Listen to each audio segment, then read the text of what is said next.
Since the beginning of our existence at Helping Hands, our mission has really been to take care of the children of Aiken County and South Carolina. We want to make sure that we provide them with the safety and the nurturing that they need and to develop into healthy adults and productive citizens in our community.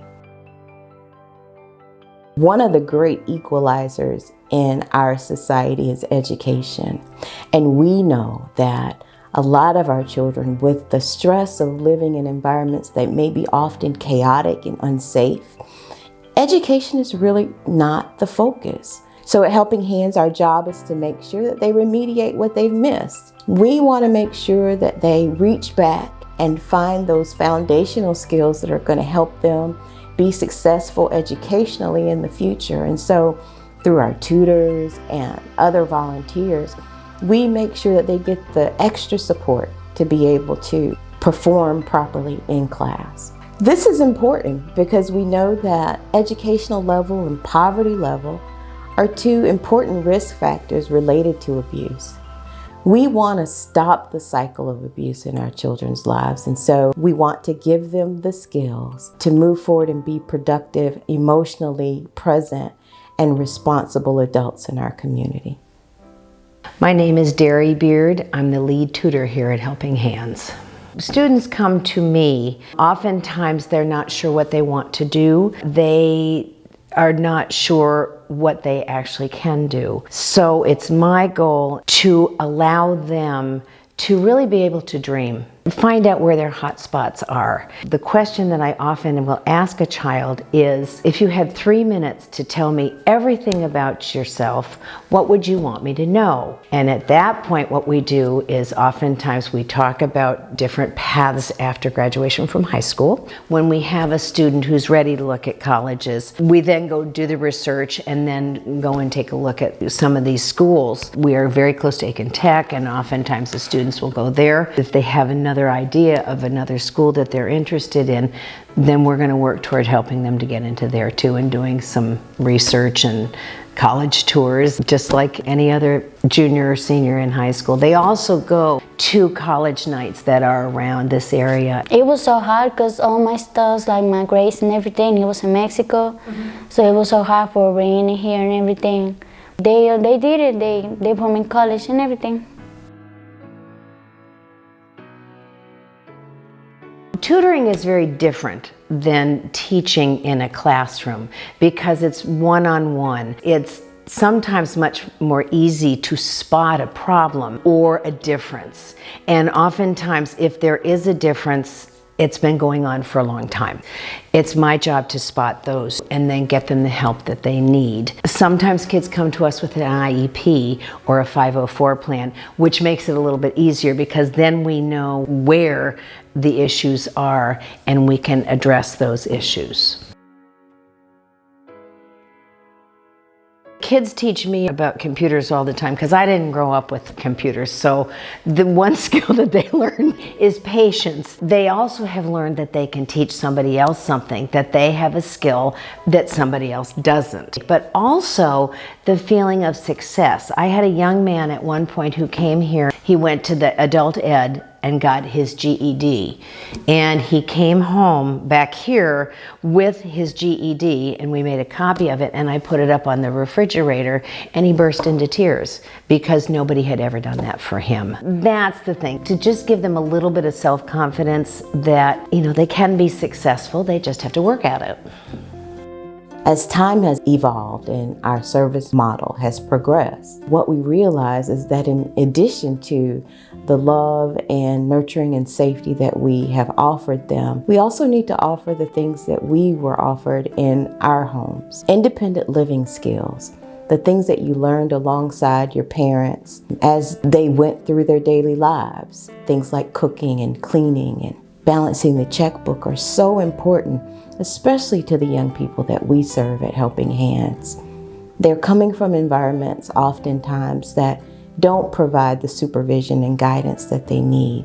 And so teaching them to independently have those skills will really help them develop into secure adults that will be able to take care of themselves. After decades, we've seen young people move into their own apartments, We've seen them go off to college and get degrees, get certifications, and become gainfully employed and able to take care of themselves and our community and their families. I am Monica Jeffcoat, the Director of Residential Services here at Helping Hands Incorporated. Independent living skills has been a part of Helping Hands since before I started working here. We teach our kids skills that may seem basic to most people, but are very necessary for their development and their future skill set. We have all of our clients complete a life skill assessment, which is evidence-based, through Casey Life Skills Assessment. Once they complete their assessment, we could see what their strengths and weaknesses are. We teach independent living skills for several reasons. One reason is that nationally, most kids that come into foster care, a little over 80%, are mostly for neglect. And so it is our goal, if we teach the skill set that they may not have learned at home, it can prevent reoccurrence of the children entering foster youth. Some of the things that we teach include household chores, budgeting, finance, educational advocacy for themselves, as well as how to make up medical appointments and other medical advocacy. So we teach those skills so the kids can also gain knowledge and the skill set to be productive citizens. We rely heavily on community partners because we don't have all the answers. We don't know how to do everything. We also have our staff on campus that teach skills such as mopping, how to clean a room, how to do laundry. When I got here, everybody showed me everything because I didn't know, right? But it's everybody. Miss Brittany Jackson, Miss Brown, Miss CU, Miss Monica, everybody showed me everything. So a lot of things that I think some of us as adults take for granted, I ensure that our kids here learn those skills. These kids that we have here are going to become adults. We want to make sure that they can thrive in the environment. One of the independent living skills that is really important is job readiness. We want to make sure that not only do they know how to live in their own homes, make a nutritious meal and get their car fixed and find a place to live, but we also want to make sure that when they come to the workplace, they're ready to work and they understand what being a good employee means to an employer. And so our job readiness programs are really focused on making sure that not just children in residence, but children in our community are able to gain the skills they need to get and keep a job. It's so very important that they learn how to socialize in a workplace, learn how to negotiate authority, that they learn how to show up on time and dress appropriately. And those are all things that we teach them.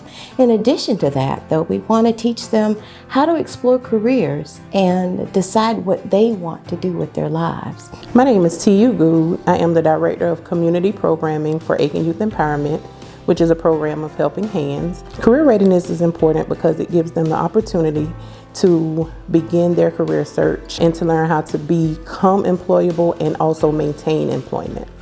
Some of the skills that they learn include communication, teamwork, decision making, stress management, and also, if paired in an agency closely related to their particular field, skill sets that are particular to that field as well. The Career Readiness Program shows them how to gain employment and also maintain employment. They can see, if working in their field, what it's like if something that they want to pursue as they get older, or if they determine that this just isn't a fit for them. Hopefully this experience will create bonds with both the youth and the staff that they're working with. It gave them something to do, and it also allowed them to earn some extra money. The Career Readiness Program was able to provide them with on-the-job experience, references for future jobs, and also skills to make them employable. I think that they learn how to work like a team and help each other out. Hopefully teaching them work ethics, getting to work on time, getting me the paperwork that I need to get you on the payroll, just learning the rules of a job. And they're not hard rules, but they're rules. I hope, that they'll go on and take those skills and those work ethics, develop good work ethics here, and take them on into their future to be good young members of society. Small businesses all over our community are committing themselves to the development of our young people by giving them real life experience and allowing them to learn in real time. Our job readiness program would not be as successful without this practical application. These community businesses are so important to us, and they make our program work.